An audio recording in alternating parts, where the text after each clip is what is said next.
سلام كميت سنحو فتوات تخاتلتنا ببزلكم سلام كخون لكم نتمنخو عملوا مدبات ما بحس ساعة سياسة عرب كين زلو أمريكا أو دبع عسب تقدس نتا ترى خمزلا تفليت له كم دما أمونغو إيرتران أمريكان وسان زخون سمع تغيير خمزلو إن تقدس يزر كبزلو بزعب دما بحادو خينا كنرينا كبز مصال دما أول سيد دما أبو سودان أبرسا كتما كارتم ركب حزبتات السودان إيرتران تقرين أمحاران لعلو تمرارحا سودان استرخبولو مدرخ تخايد اللو بزعب دما أول سيد أبت مدرخ ترخبو حدا عوي ملغتي أم حلالي فلو زعبات دما بحادو خينا كنرينا كومر ما نزيومون كرد مساسلو تحسطاتي تلكم مسيل لخوك سامو ودعتا از فيديوون حابيركم نزرح الشمو فتوات تخاتاتلتنا قدام فيديونا دما هايل دنوي دما بزعبانا إيرترا اقدا كل عال استبهاله حبينا دبلوماسا ولوتي ايو زدما تقراين إيرتران حبي تغمي اللو كبل هايل حدا ملغتي أم حلالي فلو بزعبات دما هانتي فيديو حيزلكم مسيل لخو اسكي بزا فيديو زي دما لايك مقار نجمر إيرترا جيرنا الله زنبرنا انويرنا الله زنبرنا معقب كنا العلد اللواتينا زبل عبي ناي دبلوماسي ترنينج بوينت كولا غاليه ايو زرز الله دونالد ترامب منغستون قبل علي ارترا انويرنا يو زنبرنا معقب كنا العلد اللواتينا كنا ما خاخرلو ون اينا زبل حساب كم زقربه ازيو امخاري ناي منغست امريكا ناي مبرق افريكا امخاري زقربو ايو ازيو تغلل بيلو زقرب لنا ميديا على وول ستريت زبهال ويب سايت صحافو ايه زقرب زلهو سلازي معقبات كل عال دليت لنا كنسرح مس ايرتراون دليت لنا موالهم إساس أفوركون قدميلو اب زقرو زنوره حسابات مس أمريكا ناب سلاماوي من قد اندحر تخيدو حاير كان مسرح دلو مخانو زعينتو أفافنت زهبو نقرات نيرم يوم زيوم نابيهم زوصدنا زلو نابي أحمد كما يزوى الحمام مرزاني خوان كم زوى لزينا خوات صخلو عبي شوك كم مخانو إثيوبيا فلوتيو نتقرأي كعا إرترا خم علاي إرترا خم ملافنتي إرترا كم مسامدي حيزات خير زلا تقرأي ون بستوصنا ملكعو أستواص الله وزول أنو تلني كبز موصل لما ناتنيل دما بزعبا أمريكا ناي إيرترا اقدا كل عن زولتو مخنياتات بزعبو دما ناتنيل حاد حوريتا اندها بيزر كبزلو اسكي سمينين ملس ترامب مس إيران زقبرو زلو قينات كم زي واصو أوريدي تسعير ممزحتوني أمريكا تسعير أيو بنغراتشن لاي اب ኢትዮጵያ ዝበዝሕ ኢትዮጵያዊ ቴሌቪዥን ኢትዮጵያ ምርኣይ ገዲፉ ወይ ሓቂ ሳብ ኣብ ናይ ኣሜሪካ ፖለቲካ ድማ ደሰይን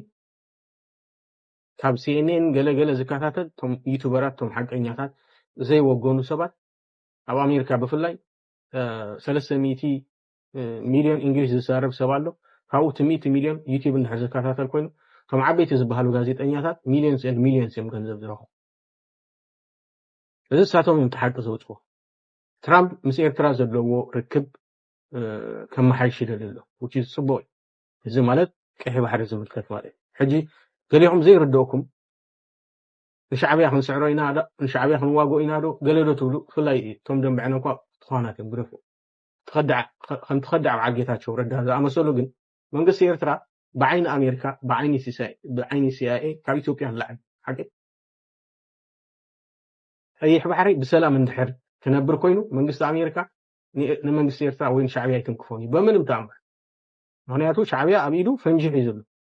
كتنكفون دحر ماتيخا لك حمزي إيران زقبرو من قدي كأي حبحر طاحي عاتوالك أباتع كوينو دلا يخدبر كوينو أبا عسب كوينو دلا يخدبر كوينو هذي كنا إيران وسيلاتو زلا سقومتي إيرترا صباح كتوسد كم تخل ترامب تردي أول منقص أمريكا تردي أول سو إيران أبدا دليل توسعت كمسمر نحر تعاطو تخفتو نحر كوينا تخال أماراتي كأي بحري سو أي بحري ممارات كوين نحر تسرح كوين دما أبير ترازل له منقصتي تطو كبلالو خوف كبلالو استنكفو سبيل تخيلهم كحجزوي شعبي دما كمزي حجزة كايل كايو كمزي انفيجين كتوقو قال يدليني أمس بكاشا أمطو يزولك سو زي نحوحات نبعلو عافي زيناي أنا نحوحات وكيل أبز أمريكا نيرن تزخون إذا خمس عينة صحفات كوت سقولو من قصة أمريكا أو يرتراز اللو الرأية نحرز الله سالس كوينو صمدون نحرز قبر كوينو زعبات صمدون أمريكا نيرترا أبز حلفت نيمود داتا ريكونس تقدمي أزلك على متى ናይ ኢሳያስ ስምዑ ጽምዶ ምስ ኣሜሪካ ምስ ኣብ ዘመነ ትራምፕ ከመይ ጌርና ንሰርሕ ዝብል ኣብኡ ዲቴይል ኣሎ ዝሓለፈ ጉንበት 25 ኣብ ማዓት ናጽነት ናይ ኤርትራ ብዛዕባ ጽምዶ ምስ ኣሜሪካ ምስ ጎረባብቲ ሃገራት ተዛረቡ ኣሎ ስምዑ ሕጂ ትራምፕ መጺእ ኣሎ ኖስ ትራምፕ ኢዝ አ ቢዝነስማን ሂ ዶንት ኬር ካብዚ መጻል ድማ ኣብዚ ማሕበራዊ ሚድያ ኣዘራራብ ኮይኑ ዘሎ ኣሜሪካ ብዛዕባ ናይ ኤርትራ እገዳ ክትልዕሎ ከም ትደሊ ዘውፀቶ ሓበሬታ ብዛዕባኡ ድማ ኤርሚያስ ሓደ ስፍሕ ዝበለ ሓበሬታታት ሒዙ መጽእ ኣሎ ብዛዕባኡ ድማ ሓንቲ ቪድዮ ሒዘልኩም መጽእ ኣለኹ እስኪ ናብታ ቪድዮ ክሕልፈኩም ኤርትራው ኮንካ በዚ ጉዳይ እዚ ዘይተሕጎስ ተኮንካ ኢሳያስ አፈወርቂና አገዛዛቸው ላይ የተጣሉ ማዕቀቦችን የዶናልድ ትራምፕ አስተዳደር የማንሳት እቅድ እንዳለው ተዘገበም። ጸገምካ ምስርዓት ኢሳያስ ዘይኮነስ ምስታ ኤርትራ ትባሃል ሀገር ኢያ ማለት እዩ። የዶናልድ ትራምፕ አስተዳደር ከኢሳያስ ጋር ያለው ግንኙነት እንዲሻሻል ፍላጎቱ ስለመሆኑ ጠቁሟል። ጽቡቅ ዝኾነ ዜና ሰሚዕና ኣለና። እስኪ ኢትዮ ፎረም ብዛዕባ አሜሪካ ኣብ ኤርትራ ክትክተሎ ደልያ ዘላ ሓድሽ ፖሊሲታት እንታይ ከም ዝመስል ክንሰምዕ መጀመርያ ነዛ ገዛ እዚኣ ፈሎው ዘይገበርኩማ ፈሎው ግበርዋ ብፍላይ ድማ ናብ ኩሉ ክበጽሕ ሼር ብምግባር ድማ ተሓባበሩኒ እስኪ ንዚ ዜና እዚ ንስማዕዮ። ኢሳያስ አፈወርቂና አገዛዛቸው ላይ የተጣሉ ማዕቀቦችን የዶናልድ ትራምፕ አስተዳደር የማንሳት እቅድ እንዳለው ተዘገበም። የሆርሙዝ ጉዳይና የቀይ ባህር ስጋት አስቀድሞ የነበረውን ይህንን ፍላጎት እያጠናከረው ነውም ተብሏል። ዎል ስትሪት ጆርናል የዲፕሎማቲክ ምንጮችን ዋቢ አድርጎ ይዞት በወጣው ሀተታም የዶናልድ ትራምፕ አስተዳደር ከኢሳያስ ጋር ያለው ግንኙነት እንዲሻሻል ፍላጎቱ ስለመሆኑ ጠቁሟል። የፕሬዝደንቱ አስተዳደር የአፍሪካ ጉዳዮች ከፍተኛ አማካሪ ማሱድ ቡሎስ የፕሬዝደንት ዶናልድ ትራምፕ አስተዳደር አሜሪካ በኤርትራ ላይ የጣለቻቸውን የተወሰኑ ማዕቀቦችን የማንሳት ሂደት ለመጀመር ፍላጎት እንዳለው ለውጭ ዲፕሎማቶች መናገራቸውን ከባለስልጣናት ሰማው ብሏል። ሌሎች ባለስልጣናት በበኩላቸው አሜሪካ ከኤርትራ ጋር ግንኙነቷን ለማሻሻልና ማዕቀቦችን ለማንሳት የያዘችው እቅድ በግምገማ ሂደት ላይ መሆኑን መናገራቸውን ዘገባው አመልክቷል። የዶናልድ ትራምፕ መልእክተኛ ማሱድ ቡሎስ ለሚመለከታቸው አካላት በኤርትራ ላይ ተጣሉ ማዕቀቦች ውስጥ የተወሰኑትን ማንሳት የመጀመርና እቅድ ግምገማ እንዳላቸው ግን አረጋግጠዋል። በግምገማ ላይ ያለው ይህ ተነሳሽነት ከ1120 ኪሎ ሜትር በላይ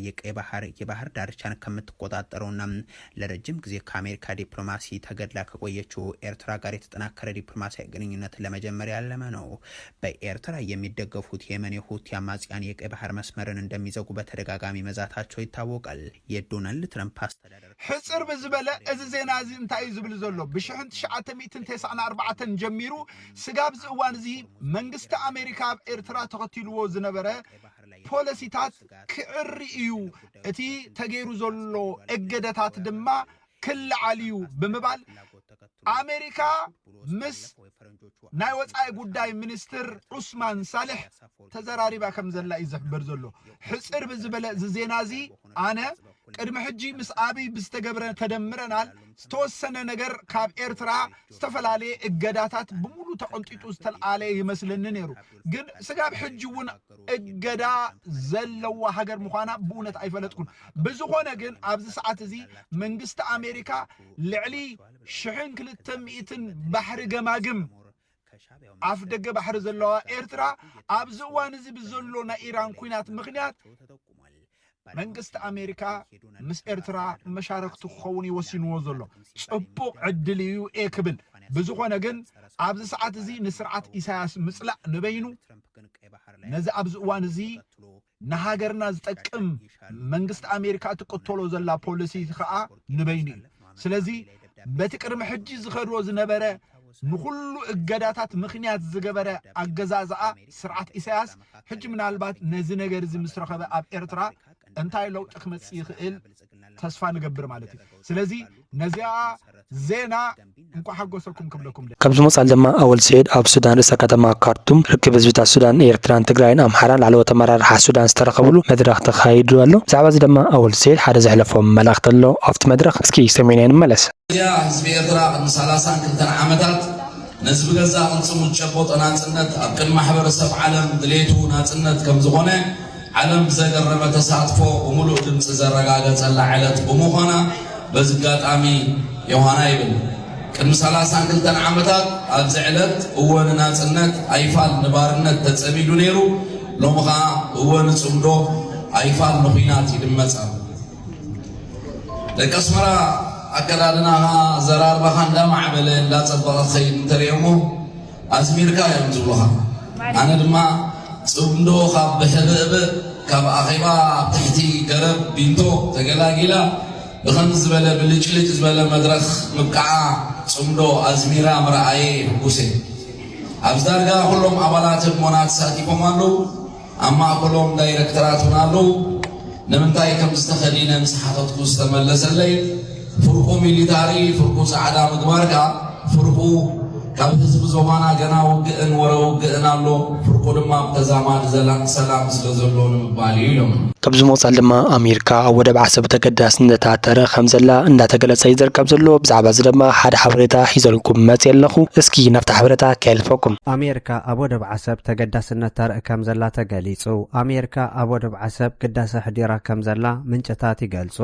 ናይ ኢራን ኩናት ኣብ ግምት ብምእታው ናይ ቀይሕ ባሕሪ ኣገዳስነት ልዑል ክኸውን ከም ዝኽእል ኣብ ግምት ዘእተወ ናይ ኣሜሪካ ኣተኮሮ ኣብ ገምገም ቀይሕ ባሕሪ ኤርትራ ዓብዪ ከም ዘሎ እውን ይንገር ኣሎ ኣሜሪካ ነቲ ኣብ ልዕሊ ኤርትራ ተነቢሩ ፀንሐ እገዳ ምልዓልን ምፍካስን ትሰርሕ ከም ዘላን ናይ ዝቀንዲ ምኽንያት ከዓ ምስ ኤርትራ ዝፍጠር ዘሎ ስምምዕ ምዃኑ ምንጭታት ይገልጹ እቲ ናይ ኣሜሪካ ምንቅስቓስ ኣብ መንጎ ኤርትራን ክምዕብል ፀንሐ ዲፕሎማሲ ክኸውን ከም ዝኽእል ድሕረ ምግምጋሙ ዝውሰድ ምዃኑ ዝጠቕሱ ናይ ቀርኒ ኣፍሪካ ፀብጻባት ኤርትራ ኣብ ታሪኻ ምስ ናይ ኢራንን ሑትን ወገናት ርክብ ከም ፀንሓን ነቲ ኣስጋእቲ እኹል ኣብ ምቕያር ናይ ኣሜሪካ ናይ ፖሊሲ ለውጢ ኣድላይ ምዃኑ እውን እቲ ፀብጻብ ይነግር እዚ ከምዚ ኢሉ እንከሎ ድማ ኤርትራ ኣብ እዋን ትራብ ትረኽቦ ዘላ ዕድል ዲፕሎማሲ ምስ ኣሜሪካ ዳግማይ ክትከስሮ ከም ዘይግባእ ናይ ኤርትራ ወገናት ዝጠቕሱ ዘለዉ ኮይኖም ኣብ እዋን ጆርጅ ዳብልዩ ቡሽ እውን ተመሳሳሊ ዕድል ሕሊፋ ምንባራ ይሕብሩ እሽሞ ፍትዋት ተኸታተልትና ልምዓት ነበረና ሓበሬታ ነዚ ይመስል ነይሩ ክሳብ ቀጻሊ ብሓድሽ ቪድዮ ንረኽብ ቅድሚ ቪድዮ ምሳኹም ላይክ ምባር ከይትርስዑ ሰናይ ግዜ